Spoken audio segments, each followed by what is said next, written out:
Anywhere in the world. We've got 5 varieties of medlars, 19 varieties of quince, 40 varieties of cobnuts, 320 varieties of cherries, 350 varieties of plums, 550 varieties of pears, 2,200 varieties of apples. And it's not the largest collection of apples in the world. That's, I believe, held at Geneva, New York. But they've only got apples, whereas we've got all the other fruit. And the basic reason for the collection is that it's a genetic bank for biodiversity purposes. It's also an educational resource, and it's a heritage site as well. Simply because, you know, on the genetic side of it, the fruit scientists trying to produce new, more disease-resistant varieties of fruit, things that the marketplace wants now, they often have to come here for the genetic. And by genetic, I'm not talking about GM. Yeah, no, just the breeding stock. Breeding stock, yeah. So I'm just going to give you a very quick rundown. I mean, these are the signs of the South Garden board, but they are finished now. This is the cider apple collection. And it's, as you can see, we're all finished now. Then next to that, we've got the Perry pears. It's fairly true. If you ask for cider in the States, you'll end up with apple juice, don't you? You need to ask for apple juice. Yeah, hard cider, yeah. This is Perry, of course, is while cider's known around the world, Perry's peculiarly British. People say, what is it? Well, it's cider made with pears, basically. This is not part of the collection. This is a cherry orchard, because in the collection there's only 2 trees of each variety, and we have to, of the more popular varieties, we back up with rows. When I say popular, I mean sort of people coming into Brogdale to buy fruit. You see the reason we don't do tours anymore, for the ground and the trees. This is a cobnut collection, 40 varieties of that. Now we're coming down to the first half of the plum collection. These are on the St. Julian A root stock, and they've already started pruning further down here. So you can have a smaller tree if you want, and I don't know what you call the rootstocks in the States, but if you can have it on a pixie rootstock, which gives you a smaller tree. You see, pruning's already started. The next one we're coming to isn't part of the collection. It's the quince orchard, because 19 varieties of quince, that's just 38 trees. We've never been able to keep up with the requirement for quince, so we planted this orchard up 8 years ago. So you were saying, as far as the cherries and the quince, they're not part of the collection, and that... Oh, they are, yeah.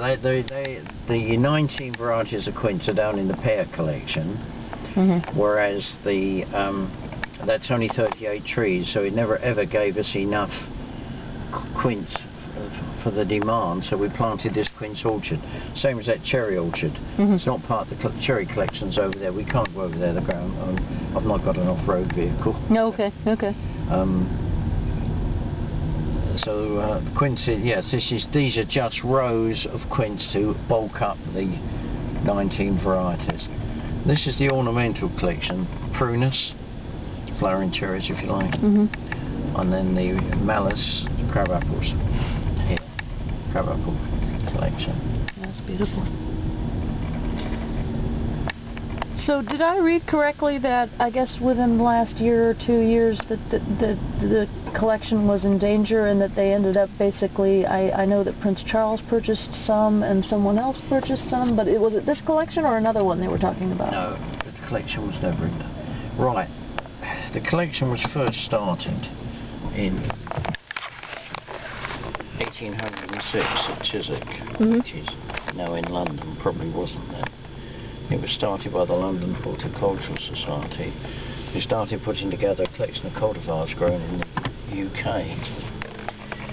Sometime during the 19th century, the London Horticultural Society became the Royal Horticultural Society, and moved down to, and I think 1906 moved down to Wisley, and extended the collection to be cultivars grown in the temperate zones of the world. There's no citrus, obviously we haven't got the right climatic conditions for that. In the 1930s, the Ministry of Agriculture got interested and started funding the collection and took over ownership of it, and then moved in the early 1950s, moved the whole collection from Wisley here to Brogdale, largely for climatic conditions. You're on the dip slope of the North Downs, which is probably the North Kent fruit growing area, which is probably the best fruit growing area in the UK. Sea's only 7 miles away. We get these north sea, we get the very cold northeasterly winds, which lets the trees have a good sleep during the winter. Because of the coastal level, we do not get heavy frosts like they get elsewhere. You've got anything from 2 to 6 feet of good loam on top of chalk and flint of the North Downs. Good drainage, and generally speaking it is probably the best fruit growing area in the UK. And so it moved here. Then in the late 1980s the government started closing. That time when it moved here in the 50s, this was a government research, horticultural research station. Well, late 1980s, government started closing down its horticultural and agricultural research stations, and Brogdale was one of the casualties, and they weren't too concerned apparently what happened to the national fruit collection. So that's when Prince Charles, the Fruiterers' Company of London, and other influential people stepped in and formed the Brogdale Horticultural Trust to take care of the collection. Look at all that windfall. Wow. Yeah, oh yeah. They just stay there and rot. And so the trust took over it. The ministry insisted that the newly formed trust, being newly formed, had to buy the farm, 150 acre farm it is, £1.25 million. Well, and the mortgage was to be repaid back in 5 years. Duchy of Cornwall put up 75% of the mortgage. Local councils put up the other 25%. Well, the trust never.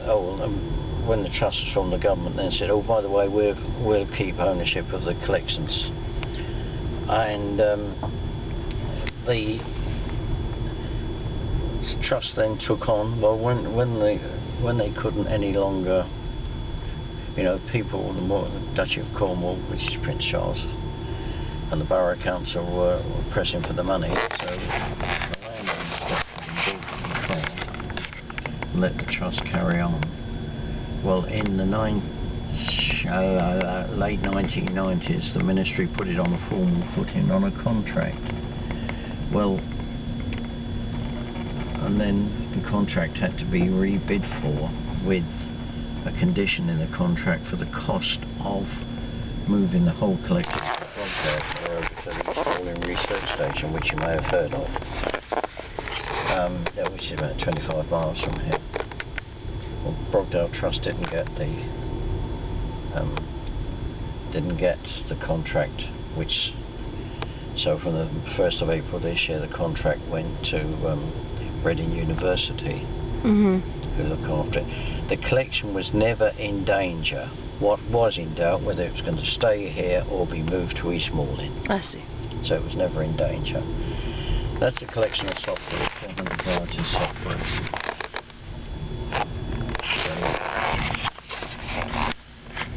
We've just driven through, as you notice, through the middle of the apple collection. How has, I know where we live, we're experiencing some extremes of temperature both in winter and in the summer that are unusual for our area. Is there any way that global climate change has really changed a bit of what you guys normally expect here? Difficult to say. I think not. For instance,